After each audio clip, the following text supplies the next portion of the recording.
And hello there, YouTube.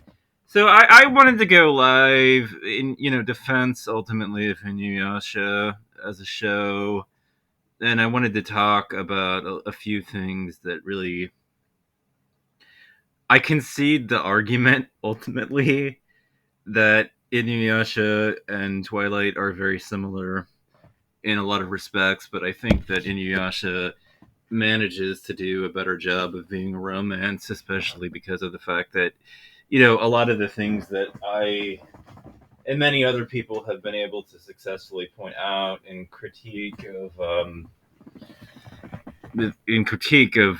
Twilight is just how vacant of a character Bella Swan actually turns out to be. She's completely consumed by Edward. I mean, the only thing that really makes her special is that she's with Edward. You know, and that's it. That's the only remarkable thing about her as a character, and these are pretty significant hallmarks of bad writing. Like very obviously bad writing that we're talking about and over. But when we contrast Bella to Kagome, we start to realize that Kagome was a more complete and whole person than Bella ever was. If we think about the age gap scenario between the two of them in this romance, one of the key differences between this and Twilight is that Edward was never put to sleep the way that Inuyasha was for 50 plus years. So the Inuyasha hasn't really been maturing and developing that whole time when he's stuck to the tree. So that's you know a, when she pulls it off too, what does she encounter but a guy that comes across like a brash teenager, because he still developmentally is a teenager regardless of the amount of time that he's been quote unquote alive. Like it's just I think an attempt to try to pretend that they're similar, but they're not really.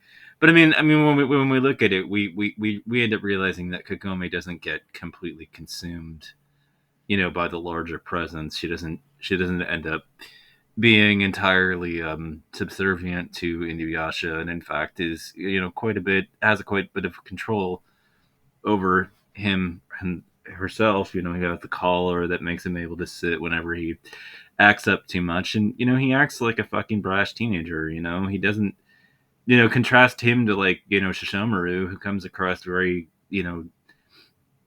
stoic and completely unemotional in a lot of ways, and not really particularly taken to emotional extremes with Shishomaru. Shishomaru is very calm compared to very still emotionally compared to Inuyasha, who's very fiery and what I mean, like very aggressive, in comparison between the two of them. He's passion, and very angry, and Shishomaru is calm and collected, and there's an interesting contrast between the two in that regard. And when I think about these two series, and where the analogy does hold up in a lot of respects, they are ultimately similar, but I think that Inuyasha manages to send less toxic messages about romance. It doesn't send the same kind of shit down as Twilight does. And with apologies for Romiko's tendency to have lecher characters in her series. I mean, it's how she's always written the whole scenario. It from a feminist lens, that's obviously problematic, but that's what she writes. So, but no, I mean, I feel like it holds up as a romance a lot better than fucking Twilight. I mean, Bella doesn't, Kagome compared to Bella doesn't get completely consumed by Inuyasha. She doesn't lose all of her personality. She remains a whole and complete person. There are things about her that are remarkable, that aren't completely gained from being in this pair with Inuyasha. She doesn't need him to be a whole and complete person the way that Bella Swan was nobody. I mean, without Edward, she's just a broken shell of a human being that has nothing to her. And I mean, this was ultimately explored, in the Bella's depression. I mean, we see it. She has to go without him, and she just she doesn't. She becomes almost catatonic. She's awake and conscious, but she doesn't do anything. And then she starts throwing herself into incredibly dangerous situations to force him to to come back and rescue her, because she's, like I said, she's become a completely broken shell of a human being.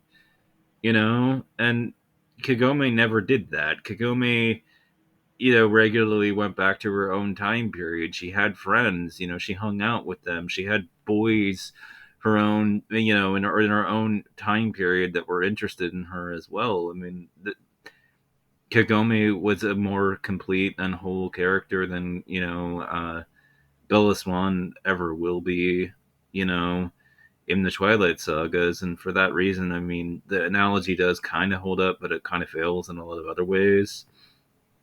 I in either event, Inuyasha is a much better romance than Twilight will ever be. If this was your Twilight, you got lucky, man. I mean, you're not missing anything. Twilight is much worse.